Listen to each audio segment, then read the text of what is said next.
Perkenalkan, nama saya Fatmawasya Rukmana dengan NIM 250509078. Di sini saya akan menjelaskan mengenai implementasi loops, yaitu for, while, dan do while. Tujuan dari pembelajaran ini ialah yang pertama, memahami konsep dasar perulangan dalam pemrograman. 2. Menjelaskan perbedaan for, while, dan do while. Ketiga, menerapkan perulangan dalam pemecahan masalah sederhana. Contohnya menghitung angka, menampilkan data berulang, atau membuat menu interaktif. Yang pertama ialah loops. Loops atau perulangan merupakan struktur pengkodean untuk melakukan perintah yang sama secara terus-menerus.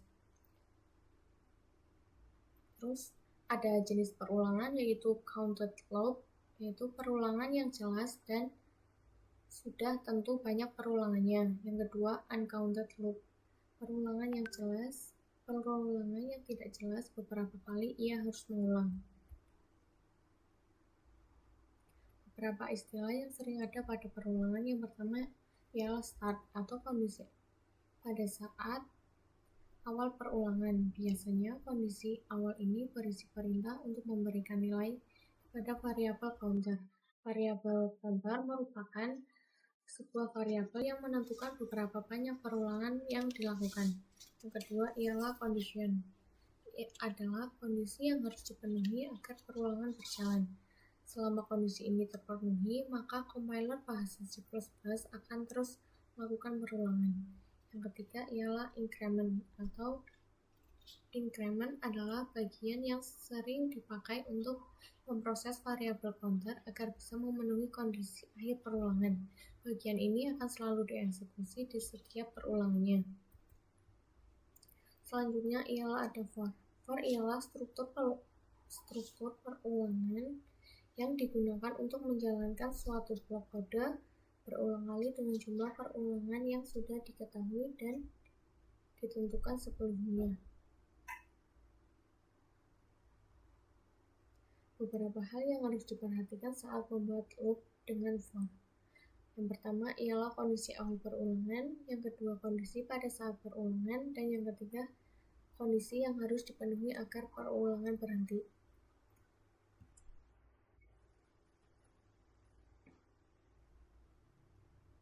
Ini adalah contoh dari loop menggunakan for. Di sini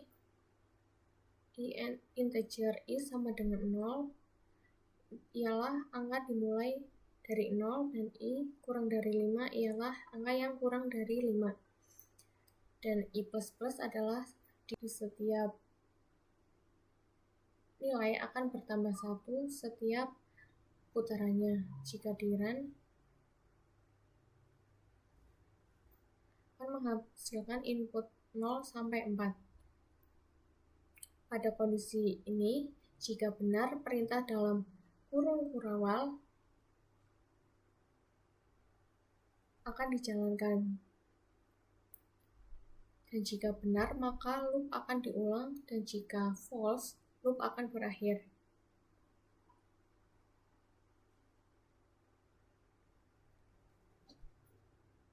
Yang kedua yaitu while dan do while. While digunakan untuk melakukan perulangan selama kondisi masih bernilai benar atau true. Kondisi dicek di awal sebelum perulangan dijalankan. Jika kondisi salah sejak awal, maka tidak ada perulangan. Dan do while merupakan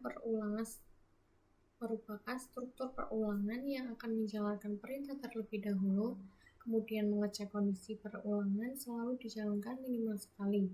Walaupun kondisi salah di awal tetap dieksekusi sekali.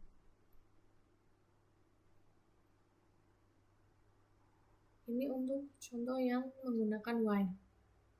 Di sini integer i sama dengan 0 menggunakan while i kurang dari 0, i kurang dari 5. Jika di run akan menghasilkan input yang sama. Jika kondisi benar, perintah akan dijalankan, dan jika kondisi langsung salah di awal, maka perintah tidak akan dijalankan sama sekali. Dan yang terakhir yaitu menggunakan do while. Jika di run akan tetap sama 0, 1, sampai 4. Di sini, jika kondisi benar, perulangan tetap berlanjut. Dan jika kondisi salah, loop akan langsung berhenti. Bahkan jika kondisi salah sejak di awal, perintah tetap dijalankan sekali.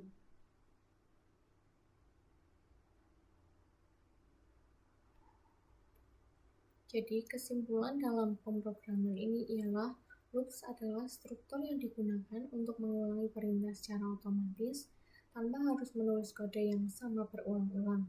Ada 3 jenis loop yang sering digunakan, ialah for, while, dan do while.